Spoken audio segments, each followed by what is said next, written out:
Le tribunal de la télé vous est présenté par bonplan365.com. Chaque jour, un nouveau bon plan sur le site des bonnes affaires et des bons plans. Le tribunal de la télé vous est présenté par Télé-Réalité TV, la première chaîne de télévision entièrement consacrée à la télé-réalité. Le tribunal de la télé vous est présenté par la masterclass VGS Télévision, la formation audiovisuelle pour bosser à la télé.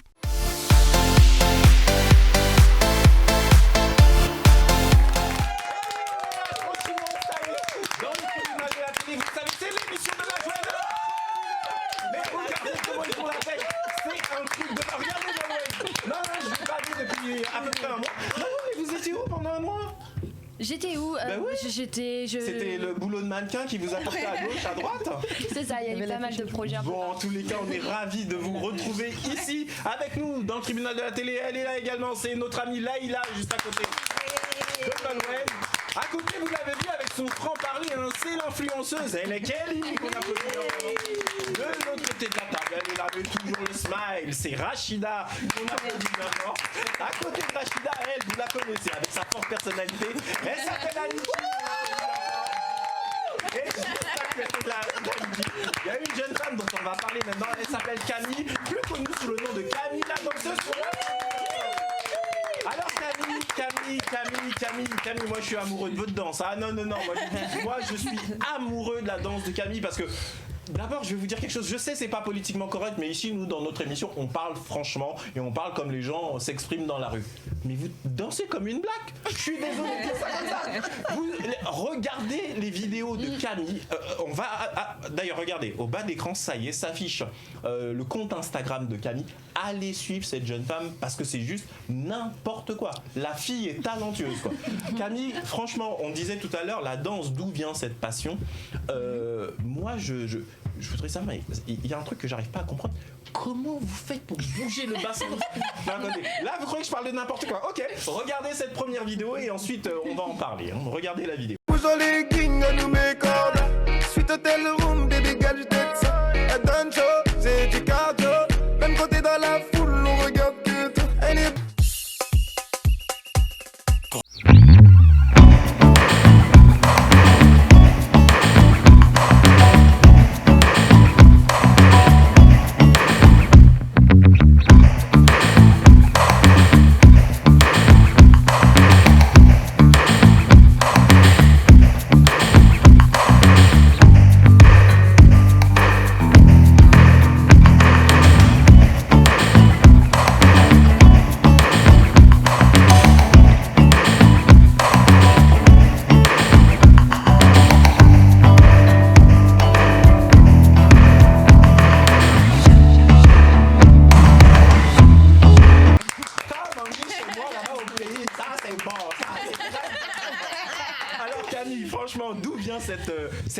ce déhanché là, même moi j'arrive pas à danser comme je suis vénère, vous avez beaucoup de talent mademoiselle. D'où vous est venue la passion de la danse, vous l'avez exprimé tout à l'heure, mais tout le monde n'arrive pas à faire ce type de mouvement.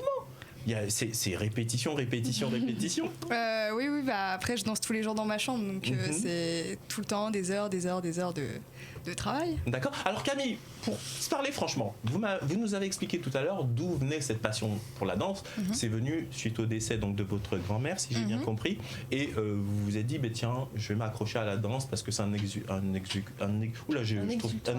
Merci beaucoup Nolwenn, qui vous permet de vous sentir mieux. Mais qu'est-ce qui vous a donné envie de faire la première vidéo sur YouTube et du coup à commencer à poster comme ça au fur et à mesure ce que vous faisiez en matière de danse sur YouTube? Alors j'ai commencé à danser, ça va paraître un peu bizarre, c'était grâce au Just Dance de la Wii. D'accord. C'était vraiment tous les jours dans la chambre avec la manette là. Excellent. Et puis il y avait aussi ma cousine qui était un exemple pour moi parce qu'elle a bougé beaucoup le bassin et j'ai voulu faire comme elle et voilà, aujourd'hui je suis ce que je suis. D'accord. Voilà. Donc aujourd'hui vous donnez des cours dans votre région, hein. Vous venez du Havre, hein, c'est ça? C'est ça. D'accord. Et grosso modo, il y a combien d'élèves à peu près qui vous suivent dans vos cours? Alors là, c'est vraiment ma première année que je donne dans une association, donc qui est Fanny Danse. Et là actuellement, donc ça fait déjà 3 semaines à peu près que ça a commencé, et je suis à 30 élèves. C'est déjà inscrits. pas mal. C'est déjà pas mal. Il y a plein de profs qui aimeraient bien les avoir, les 30 élèves. Oui, exactement. Et je donne aussi aussi des cours dans une autre association, donc je travaille avec la ville du Havre. Et là, j'ai, on va dire, une quinzaine d'élèves à peu près. Après, je fais beaucoup de stages de danse aussi. Et là, on va dire, sur 2 cours, j'ai à peu près 60 à 70 personnes. Alors parlons peu, mais parlons franchement, Camille. Depuis que vous postez vos vidéos sur Internet, est-ce que vous avez été contacté par des artistes qui vous ont dit tiens Camille, on aime bien comment tu danses, etc., et qui vous ont invité sur des clips vidéo éventuellement? Alors oui, j'ai eu pas mal de personnes qui sont venues me contacter. Donc aussi j'ai buzzé, on va dire, un petit peu grâce à TikTok, parce que TikTok, j'ai 1, voilà, c'est ça. Sur laquelle voilà, c'est ça. Il y a beaucoup de jeunes dessus et j'ai 1,4 million d'abonnés actuellement sur TikTok. C'est énorme. C'est comme ça que TF1 aussi m'ont contacté par rapport à Danse avec les stars, parce que j'ai dû faire danser les danseurs de Danse avec les stars. On va en parler. Et oui, j'ai fait des clips vidéo donc pour Aya Nakamura, qui est Black, DJ Leska, RK, Serge Beno, Baby Philippe, tout ça. Franchement, Camille, moi je dis que c'est mérité parce que moi voyez-vous, d'abord je voudrais que vous réagissez, chers amis chroniqueurs, et ensuite on va redonner la parole à Camille. Quand vous voyez une personne qui foncièrement, vous voyez, c'est pas pour l'argent qu'elle a fait ça au départ, c'est une vraie passion. Moi, c'est ce genre de personnes que j'aime mettre en avant, où on voit que c'est une vraie passion qui est partie. Leïla, qu'est-ce que vous pensez du parcours de Camille? Moi, je respecte beaucoup ton parcours et franchement, moi, je pense que quand on fait des choses avec amour et avec passion, on peut que réussir et les faire vraiment au top du top, quoi. Quand on ne fait pas pour l'argent ou vraiment par amour, le résultat, il est là, quoi. Nolwenn, vous également, qu'est-ce que vous pensez de son parcours? C'est incroyable, franchement, félicitations. 1,4 million de personnes qui la suivent sur TikTok. Non, mais c'est énorme. Rachida, vous voulez rajouter quelque chose? Moi, j'adore l'expression corporelle, la danse, et j'aimerais savoir quelle est la musique que tu aimes le plus. Alors, les musiques que j'utilise le plus, c'est la danse afro, en fait, les musiques africaines, j'adore. Il y a quelque chose. J'étais dans le vrai.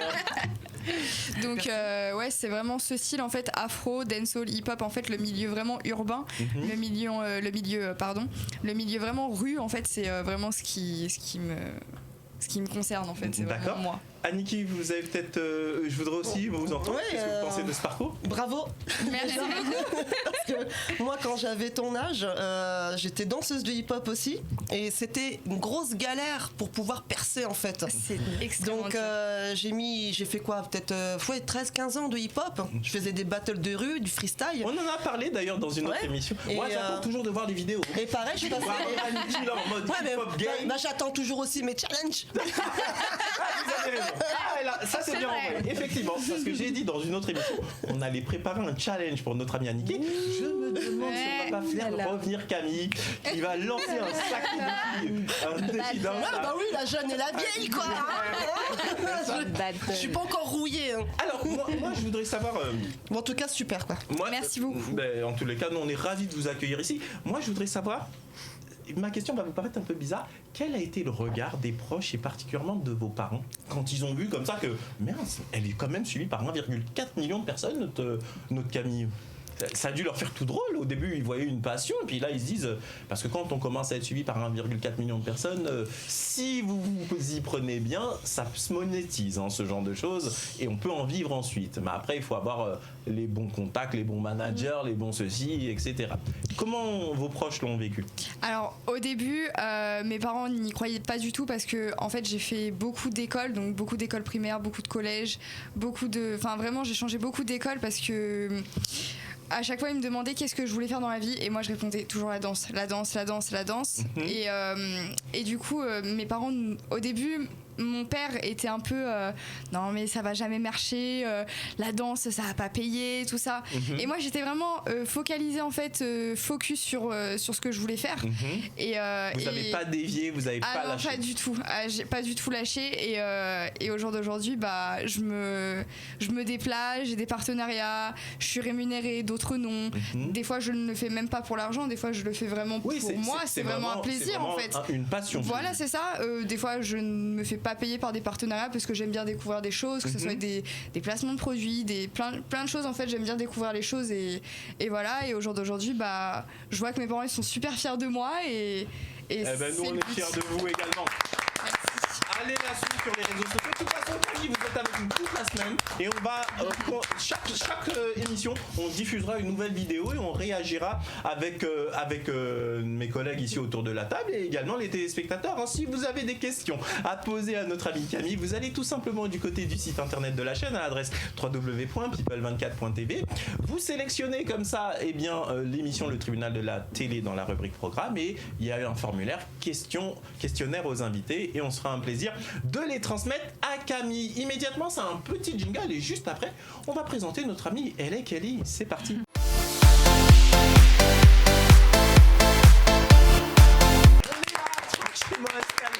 Dans le tribunal de la télé, vous le savez, notre émission, c'est l'émission de la joie et de la bonne humeur. On a décidé à la chaîne de faire comme ça, découvrir aux téléspectateurs, cette nouvelle génération, ces influenceurs, ces youtubeurs qu'on voit comme ça sur les réseaux sociaux, on les voit seulement sur les réseaux sociaux, on leur donne rarement la parole à la télévision et dans le tribunal de la télé, on a décidé que régulièrement, désormais, on invitera ces personnes qui se font connaître sur YouTube, sur Instagram, sur TikTok, sur tous ces réseaux sociaux, Facebook et autres. Immédiatement, on va parler avec une jeune femme qui s'appelle LA Kelly, que vous avez entendu depuis tout à l'heure. Elle a son franc-parler. LA Kelly, vous êtes dans cette émission parce que je suis tombé sur une vidéo où vous parliez d'une rencontre avec le chanteur MHD. Alors, comme vous le voyez, on va pas perdre de temps. Ma rencontre avec MHD, mon histoire avec MHD, comment j'ai rencontré MHD et dans quelle situation. Je vais tout vous expliquer en détail parce que ça vaut le détour. Donc restez connectés, restez surtout branchés. On détaillera cela précisément dans l'émission de demain, d'accord ? Mais aujourd'hui, je voudrais savoir qu'est-ce qui vous a donné envie, vous aussi, de vous retrouver sur les réseaux sociaux et de créer votre propre chaîne YouTube. Très bien. Alors, juste avant de commencer, je souhaitais juste dire que c'est LA Kelly. Oui, je prononce très LA Kelly. Voilà. J'ai mal avec le Ellie, mais ne vous inquiétez pas, vous avez raison. Merci. Et donc, qu'est-ce qui m'a donné envie de créer une chaîne YouTube ? Comme je l'ai dit, c'est vraiment par rapport à mon expérience que je voulais expliquer par rapport à la musique, ce que j'avais clairement envie d'arrêter, et c'est toujours le cas d'ailleurs. Et je voulais raconter mon expérience parce que je me dis qu'il y a plein de petites qui sont plus jeunes que moi qui veulent chanter, qui veulent se mettre dans l'art, dans l'art, que ce soit danser ou chanter ou n'importe. Et vous vouliez leur apporter un conseil d'un vécu, comment ça se passait, que c'est pas si rose que ça, etc. Voilà, et qu'il faut faire quand même attention. Et après voilà, donc alors justement, quand vous postez comme ça ces vidéos, l'interaction avec les autres, parce que quelque part sur internet il y a beaucoup de gens positifs, mais il y a aussi nos amis les haters.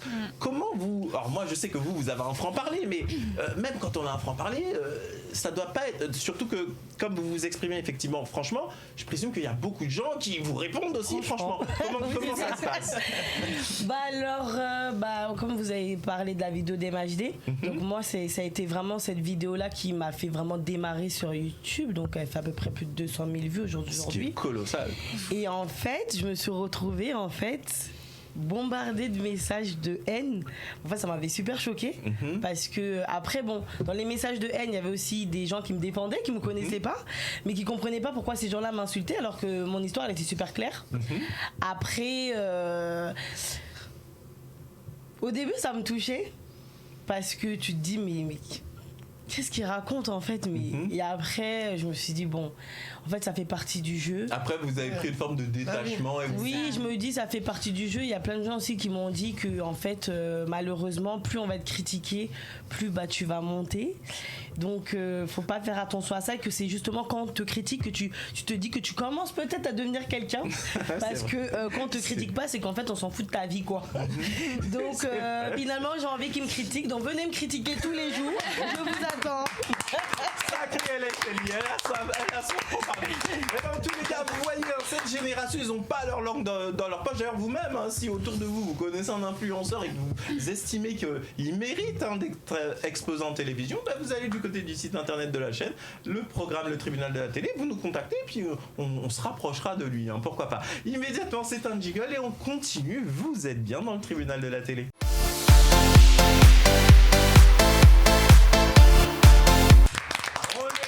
Toujours dans la joie et la bonne humeur dans le tribunal de la télé. Alors immédiatement on va donner la parole à notre ami Rachida. Rachida, j'ai cru comprendre qu'il y avait un quiz aujourd'hui. Oui, tout à fait. Je voudrais vous demander quel est le vrai nom de Danny Boone. Ah, quiz sur les noms réels des personnalités. Oula, moi j'avoue que... Je l'avais vu, Danny Boone. Daniel Meyer. Daniel Meyer. C'est une blague. Non, presque. Ah. Daniel Amidou. Ah, voilà. Oui, Amidon, Vous êtes bah sûr oui. Vous êtes Daniel Amidou. Oui, tout à Amidou. fait. C'est D'accord. par rapport à un personnage d'une série américaine. Et Qu'il a pris Danny Boone. Oui, tout à fait. Ah, excellent. On continue. Annie Cordy. Oh, Annie Cordy. Je vois même pas qui c'est. Annie C'est- Cordy, c'est c'était une chanteuse, oui, et c'est une autre comédienne, génération. visage pâle. Une chanteuse et comédienne C'était belge. ouais, chanteuse et comédienne belge, mais qui chantait des chansons très humoristiques, mais un personnage fort sympathique. Annette. Léonia Coréman. Ah ouais, on comprend pourquoi elle a changé. Là. C'est devenu Annie Cordy. Ok. En 2004, le roi de Belgique Albert II a anobli Annie Cordy qui porte aujourd'hui le titre de baronne Ah, excellent. Coréman. Ah, elle est carrément baronne Elle est officiellement baronne. en Belgique. Ah bah c'est. Qu'il aurait c'est excellent. cru. Mais, non mais elle a beaucoup fait pour la Belgique. Je suis désolé. Ouais, Annie mais de Cordy, là à elle a être baronne, c'est incroyable. Écoutez, après tout, ça sert à quoi d'avoir des titres? Elle a beaucoup fait parler de la Belgique à l'extérieur. Je suis désolé, c'est quelqu'un qui a vendu beaucoup de disques et soyons honnêtes, qui a apporté beaucoup de bonne humeur aux gens. Moi, je suis pour que Annie Cordy devienne baronne. Véronique Genet. Ah, Véronique Jeunesse. C'est pas Jeunesse avec un S à la fin? Ok. E-S-T. Ok, moi sincèrement je Qui est connais une pas ça. actrice française. Ouais, qui a commencé à avoir des thèses très anti-islam. En fait, c'est Véronique Combouillot. Ah oui. C'est quoi ces noms Bon. Mais c'était en quelle année qu'elle Il s'est passé quelque chose. Vous comprenez pourquoi elle a pris un pseudo? Oh, mais beaucoup de gens, moi-même j'ai un pseudo, je le dis, Ah c'est bon normal. Bah oui. Dans le milieu. Quel est-il et pourquoi? Nous allons tout savoir Mais sur moi cette c'est émission. extrêmement simple. Moi je vais te dire franchement, c'est que quand j'étais gamin, j'ai sorti un disque et je voulais pas que ma vie privée soit confondue Bah oui. avec ma vie artistique. Donc Voilà. effectivement, C'est normal. j'ai pris ce pseudo Kevin Williams et je le garde aujourd'hui parce que ça fait ça faisait bizarre de revenir devant les gens Ouais. qui vous ont connu quand vous faisiez de la musique avec tel pseudo et de revenir aujourd'hui je m'appelle un tel. Non, j'ai gardé le même. Alors, ce nom déplaît à un metteur en scène qui lui demande d'en trouver un autre très vite. Et donc, elle pense à des fleurs, les genêts. Et c'est pour ça que maintenant, elle s'appelle Véronique Genet. Ah bah écoutez, merci pour l'anecdote, c'est super Alors, intéressant. en quelque tous chose les de cas. facile. Patrick Sébastien. Ah, facile parce que plus connu, mais honnêtement non. Sébastien Patrick. Moi, Patrick Bouteau. Qu'est-ce que c'est que. Non, Il a C'est une perdu blague. son fils, Sébastien, Oui. alors que celui-ci n'avait que 18 ans. Ah, petit cœur.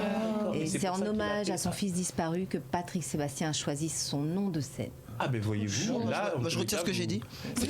Moi je trouve ça génial parce qu'en fait on se rend compte qu'effectivement un nom d'artiste, un pseudonyme, mais Ça a une souvent, histoire. c'est Des écrit, significations. ça a une histoire et là en Ouais. tout cas Bah je trouve que oui. c'est une très très belle histoire en ce qui concerne Patrick Sébastien. Allez, un dernier pour la route. Patrick Poivre d'Arvor. Poivre de. Parce que c'est un pseudo. Alors là je suis choqué. Honnêtement je suis choqué. Je savais pas que c'était un pseudonyme Je PPDA. pense qu'il s'appelle Patrick, mais son Oui. nom de famille. Poivre.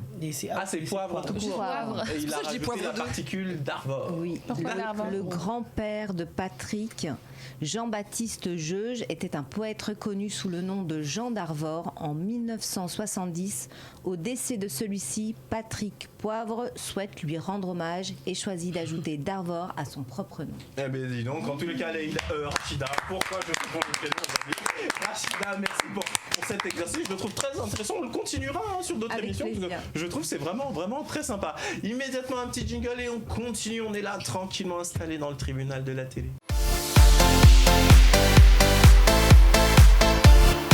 Installé dans le plateau du tribunal de la télé, l'émission de la joie et de la bonne humeur. On va donner la parole à notre amie Leïla. Leïla, de quoi vous voulez nous parler? Alors moi, je voudrais vous parler du rappeur Kerry James, que tout le monde connaît, enfin j'espère, du film qu'il a sorti qui s'appelle Banlieusard, mais que personne ne voulait au cinéma. Alors, c'est pas que personne ne voulait, c'est qu'il a eu du mal à le faire financer par les institutionnels classiques, c'est-à-dire les chaînes de télévision classiques, les diffuseurs. Les diffuseurs, effectivement, mais également les organismes qui financent le cinéma, comme le CNC. Moi, ce que je vous propose, ma chère Leïla, on va regarder tout de suite la bande-annonce de ce film banlieusard de Kerry James, et juste après, on en parle. C'est parti. Lettre à la République, à tous ces racistes, à la tolérance hypocrite, qui ont bâti leur nation sur le sang, tueurs d'Africains. Tu gros comme ça. Ce passé colonial, c'est le vôtre. C'est vous qui avez choisi de lier votre histoire à la nôtre. T'habites ici depuis longtemps? Depuis toujours. Ici, j'ai toute ma vie. J'ai mon petit frère, j'ai ma mère et j'ai un grand frère. La vie, c'est une question de choix, c'est tout. Sauf que toi, ton choix, il a tué papa. C'est mon choix, il a tué papa? Bonjour, maman. Fous-moi la paix. Laisse-moi les Sors de ma vie. Je n'ai rien à voir avec toi. de détermination, car ceci n'est pas une... Montre-moi au lieu de parler. Tu veux de l'oseille, va le chercher. J'ai trop honte, Ngonké. Lui là, il suit le même chemin que l'aîné. Et je vais maintenant vous révéler le sujet de votre débat. L'État est-il seul responsable de la situation actuelle des banlieues en France? Vous avez la parole. La banlieue, je la connais. Lorsque deux banlieusards plongés dans le trafic de drogue entrent dans une guerre pour des raisons strictement pécuniaires et que cette guerre aboutit à la mort de l'un d'entre eux, est-ce l'État qui fournit l'arme à l'assassin? Lui ordonne ou presse son doigt malgré lui sur la détente? J'emmerde votre juge, j'emmerde votre hypocrisie.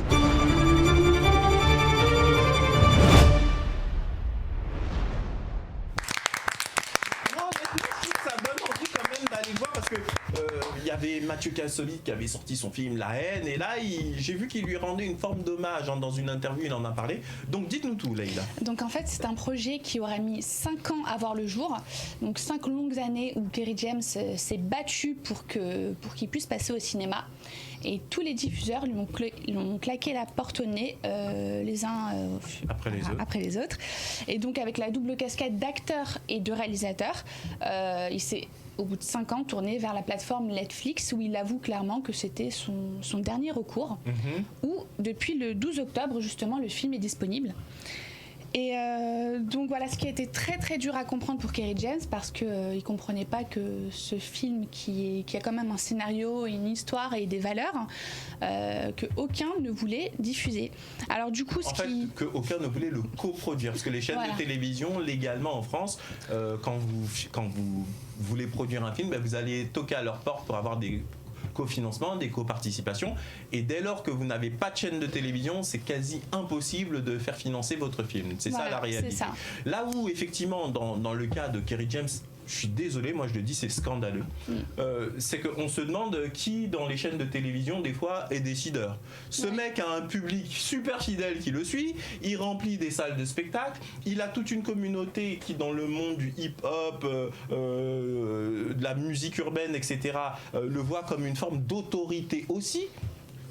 Effectivement, si les décideurs c'est toujours la génération rock, dès que ça sort du rock et que c'est du rap, on a du mal à apporter des financements. Moi je trouve ça scandaleux. Qu'est-ce que vous en pensez, Aniki?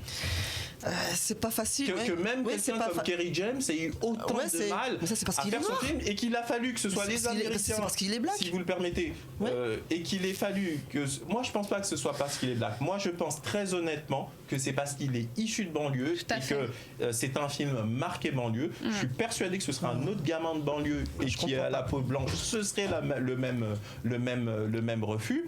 En revanche, et dans une interview, il explique très clairement, s'il avait décidé de ne pas réaliser son propre film et de le confier à un réalisateur qui avait la carte, entre guillemets, là, effectivement, ça aurait peut-être été beaucoup plus simple. Ma chère, oui, vous voulez rajouter quelque chose, Annie? J'ai commencé une phrase, je l'ai pas fini. Pardon, excusez-moi. Vous savez vous voyez, ici, dans le tribunal de la télé, je suis pas le chef.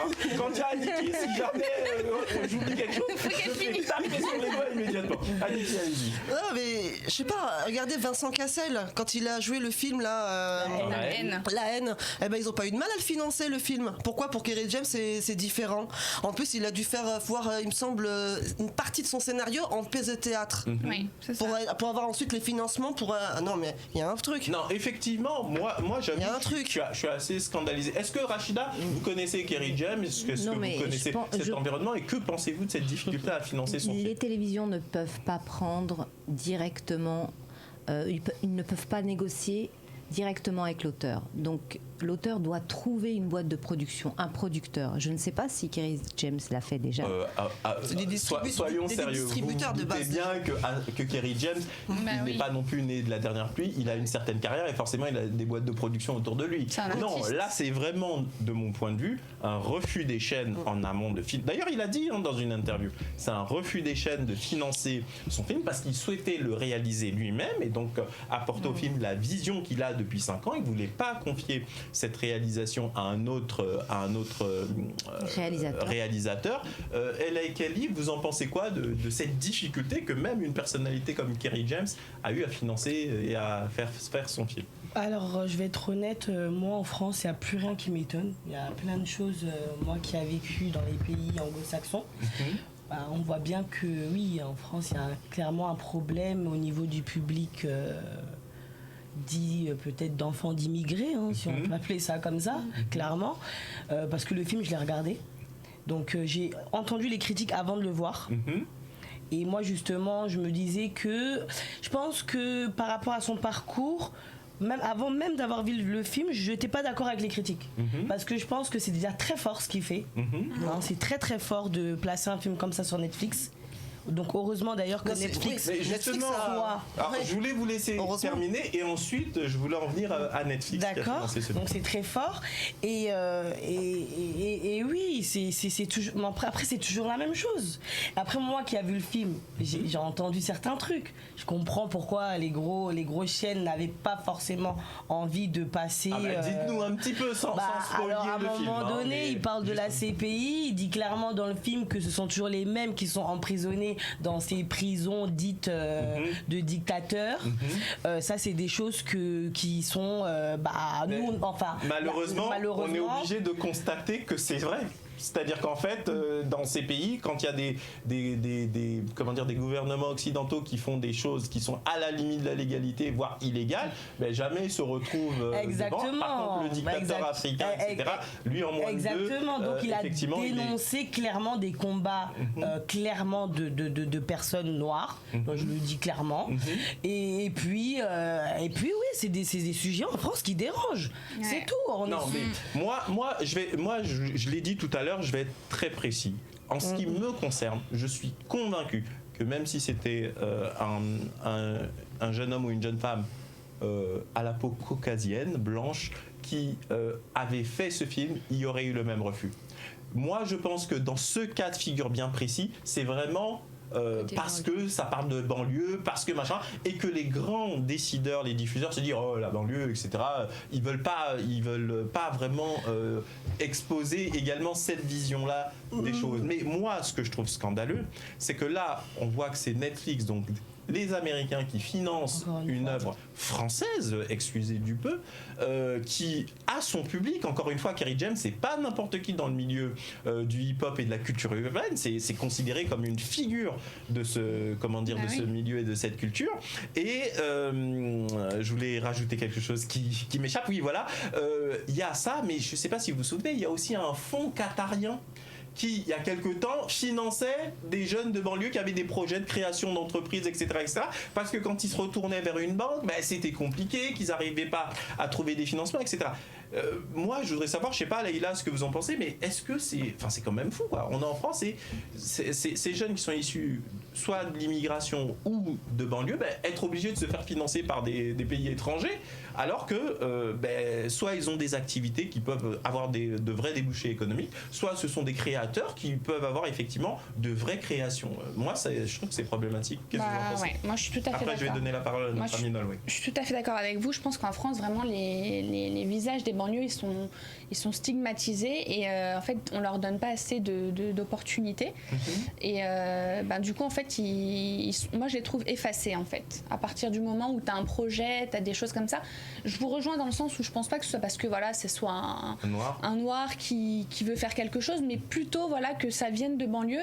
Et comme il dit à un moment dans le film, en fait, il parle même plus des banlieues, mais des gens qui y vivent. En fait, c'est devenu une catégorie de personnes, les gens qui vivent en banlieue. Et je trouve que c'est vraiment dommage qu'en France, on les stigmatise comme ça, quoi. D'accord. Nolwenn, qu'est-ce que vous pensez de ce débat et de ce sujet ? Moi, je trouve qu'en plus, sachant qu'il a monté une pièce de théâtre en 2017 pour montrer justement que son histoire, elle est bien, etc. Et malgré ça, il a eu aucun financement. Je trouve ça... C'est triste. Alors attention, parce que on va se parler franchement aussi, un film ça coûte beaucoup d'argent et beaucoup de films ne sont absolument pas rentables. Il faut aussi ne pas se voiler la face, d'accord ? Mais là, en l'occurrence, comme je le disais, Kerry James, c'est pas n'importe qui.